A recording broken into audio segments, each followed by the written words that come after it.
Okay, so we were supposed to be at the podcast stage together. There's some rain, so instead we're in the podium tent. How's your weekend been so far? Matt, Sammy, both here. I'm sure busy, but kind of relaxing. Yeah, so far so good. It's been a little bit more laid back. All of the athletes we work with are competing on teams, so they're just here for fun.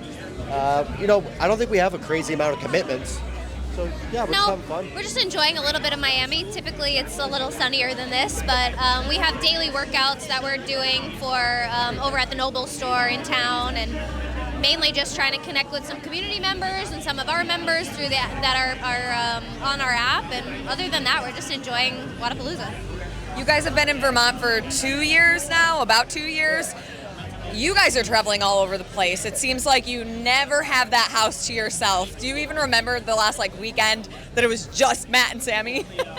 So it was actually a couple weeks ago, was the first time in 2 years that we were on the property alone. Yeah. We work out of the house. So even just last weekend we had the podium group up and then most of the HWPO crew. So I think in our kitchen, dining room, living room, there was 15 or 16 people, and that's just where we were working. So I think we've officially outgrown working from home. So we're. Oh, okay. So then, what's the plan? Extension to the house? No. We actually taking it off-site. Yeah, off-site. Yeah. We got a headquarters. Nice. Offices, boardrooms. Huge gym. So hopefully we can expand again. When do you guys plan on opening that? I think we take possession in 2 weeks, and then we'll have a month of renovations and stuff. The contractors, a couple of my buddies have already, they've been going in the last couple of days to get quotes on everything. But hopefully, within month and a half, we'll have the full gym, offices, everything set up. That's incredible because I feel like I keep seeing more people coming onto the team, whether it's athletes, whether it's, now golf with Scott Stallings, which is so cool.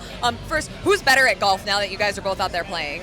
I think we're both pretty terrible. Pretty terrible. Yeah. I did get one good, straight down the line. It probably went a total of 50 yards away. It wasn't anything impressive, but it was straight. And I was like, I think I should just retire now because the next one sliced right hard over, and I was like, okay, I gotta figure this sport out. It is not a predictable thing for me yet. Yeah, you feel good with you hit one good drive and it goes straight and it's beautiful, and then Scott tees off next to you and you're like, oh, okay, yeah. So now you know how all the other athletes felt competing next to you. Some perspective to reality sets in. If you guys could pick any other sport to take on and have a track for, what would it be? It doesn't matter, it can be anything. I think the goal is to do them all. Yeah. We want to be the one-stop shop for no matter what sport you're training for, no matter what your goals are, we have the program for you.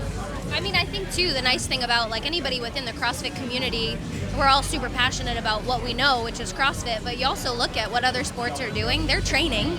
They just don't call it CrossFit, right? There's some element of it that is, they get on an assault bike and you're like, well, we do that, or they pick up a barbell and we're like, well, we do that. We think we do it the best, and so we want to bring the best to those people. But at the end of the day, it's just training, and that's what we do. So with this HWPO headquarters, are there any initial plans to expand, people you're already talking about to bring on the team? Matt's smiling here, and I don't know if he's deep in thought or wants to speak. I just want to provide, a training facility for any athlete that has, the similar goals to the people that we work with.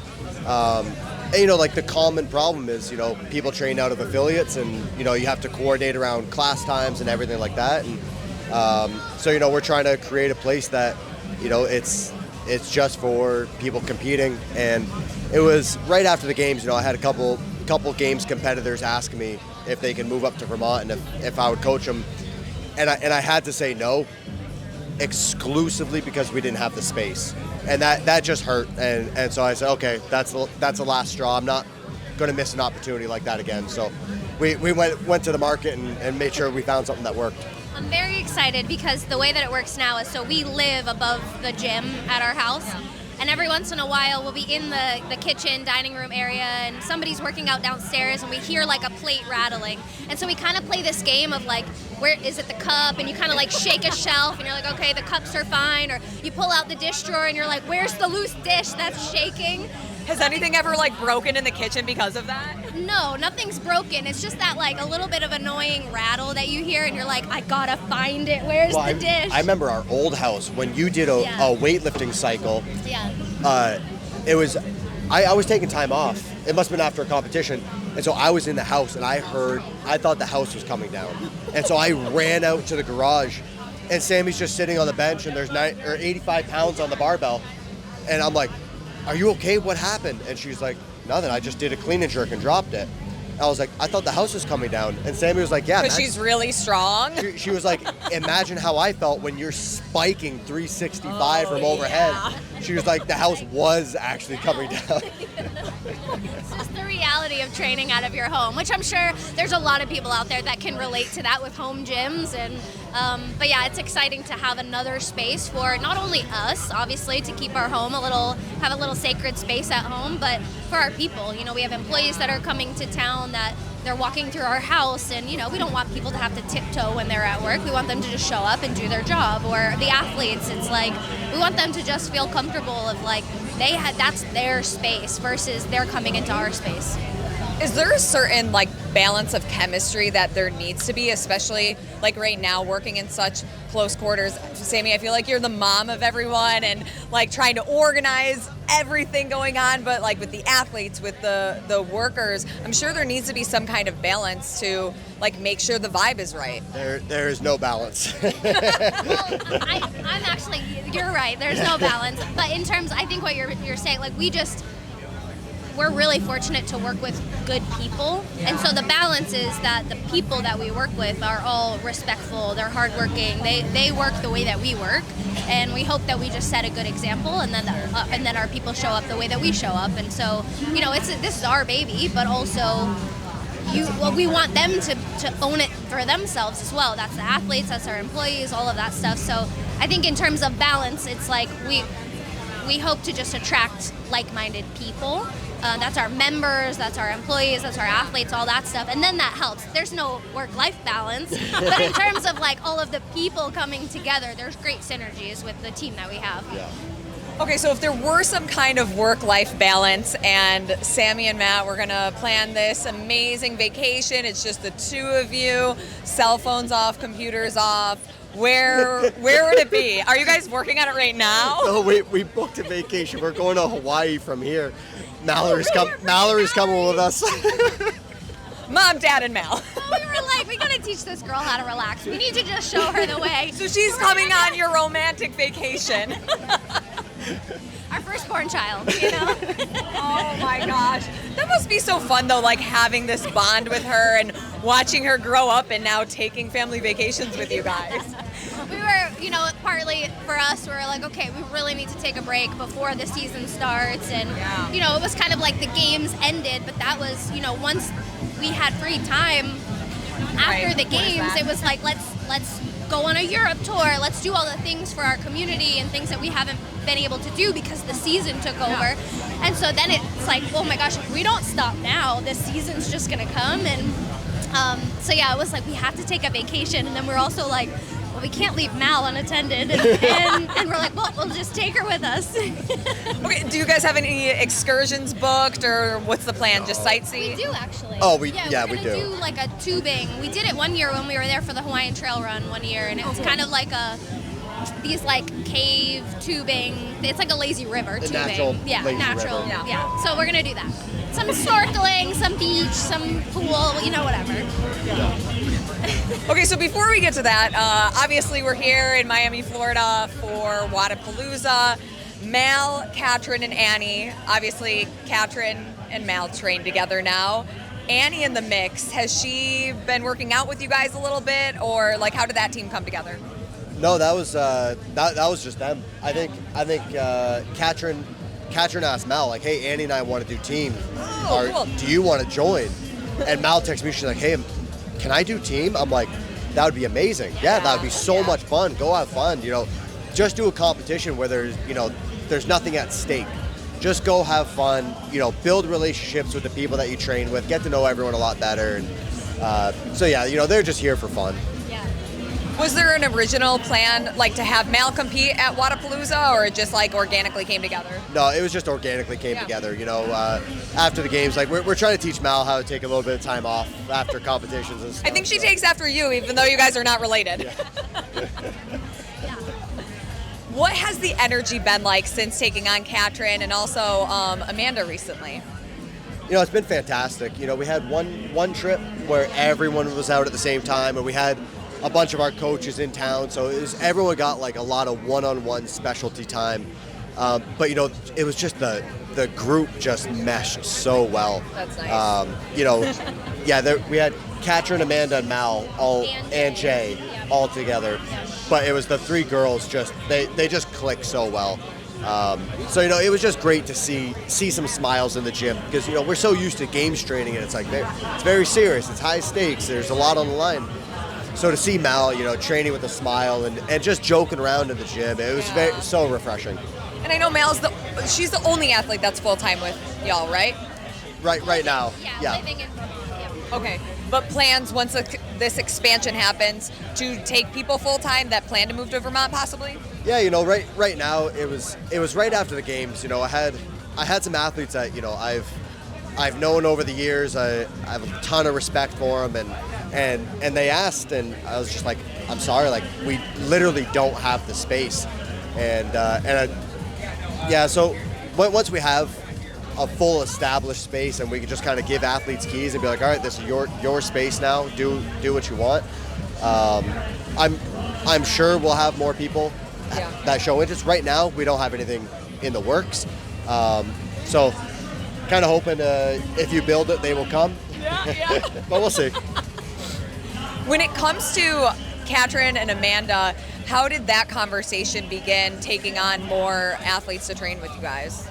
So with Katrin, it was she just called me, and I've tried to give her advice over the years, and the call literally was, she was like, all right, everything you've been telling me to do for the last 6 years, I'm ready to do it. And I was like, okay, cool. So that's just much more of a friendship. Kat and I are incredibly close. We made it very clear, like our friendship comes first. Like I'm not willing to have an argument with an athlete at the cost of losing a friend. So we're both very, reasonable about it. And then it's been family for a while. Yeah. And then when we hired Harry Palais, he coached Amanda and Samuel Quant, and so he asked us. So we actually hired him before the games, and he asked, he was like, hey, do you want them representing HWPO at the games? And it's like, no, like we've never worked with them one-on-one. Like just have them do whatever they're doing right now, and then after the games they came over. So they work with Harry quite a bit. So he has a very close relationship with them. But keeping in touch with Amanda, doing her programming, it's been great. Yeah. What is the energy like for you watching Matt coaching these athletes, trying to keep a schedule, also worrying about your work, and you're doing a book signing and cooking and all of these things? Yeah, so when we launched our program, when we launched our app last year, I stopped doing food blogging. I'm the chief brand officer for HWPO, so I do all of our marketing, our media, our social media channels, all of that stuff. So my life is, when people are in town, I love to obviously cook for our people, and that's my first passion. And but it's been awesome watching Matt take this on. I think for so long he was like, I'm not going to coach. I have no interest in coaching. But then I would watch him take a call with an athlete, a friend from, after retirement, a friend would call and be like, hey, I'm going through this. And, obviously Matt has a ton of experience, and I would watch him, sit on a call for 2 hours talking to somebody about, okay, well, send me over all your training, and let's go through a full week, and we'll really dissect it. And I could see him just get so excited about having those types of conversations. So I think it's awesome. He's got so much to give, so much knowledge, and now he actually gets to build the program himself and watch the results in the athletes. And obviously they have to show up and put in all the work, but it's super cool to see. He's got a ton to offer, and he obviously he very clearly lights up when that like role comes into play. So yeah, it's cool. Has there ever been a day where the two of you have switched roles and Matt's making lunch and Sammy's like, all right, I'm going to give some cues while we do this barbell cycle?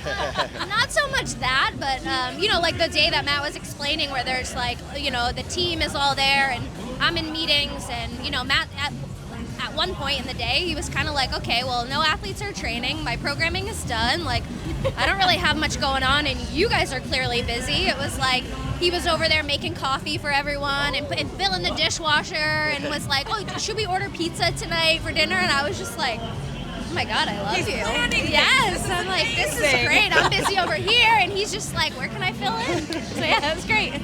Do you guys have a favorite restaurant, like when it comes to going out?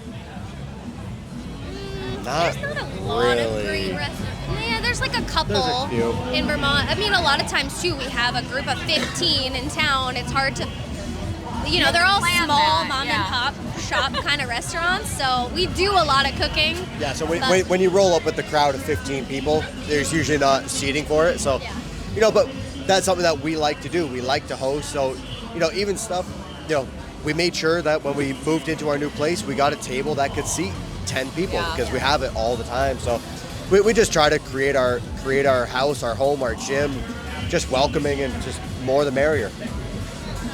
Is there any, living in Vermont, I'm from upstate New York, so snow is kind of just like a normal part of life. Not like this, well, it's still raining, but normally the beautiful sunshine here. Do you guys ever go snowboarding, snowmobiling, skiing, that kind of stuff?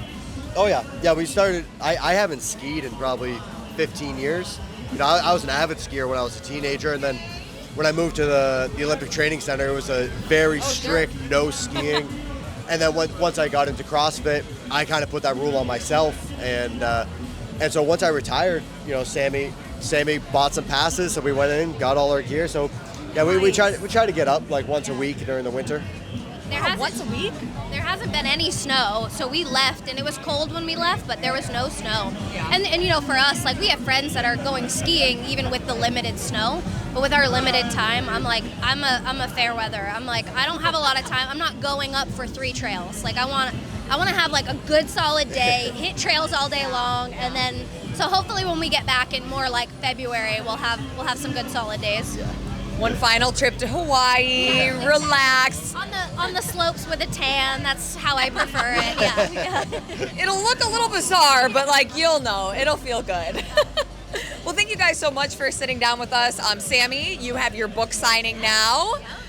Any little tidbits you want to give for people if they were thinking about purchasing the book and you're like, this is the go-to recipe? Oh my gosh, it's really hard to pick just one. But a go-to for us from the book is the Portuguese beef bowls. It's like a shredded beef chuck in the pot, either in like a slow cooker or an Instapot kind of thing, and rice and potatoes. It's so good. It's packed with flavor. So I make that a lot when we have people in town. It's just like one of those good hearty meals. And now it's time to go eat.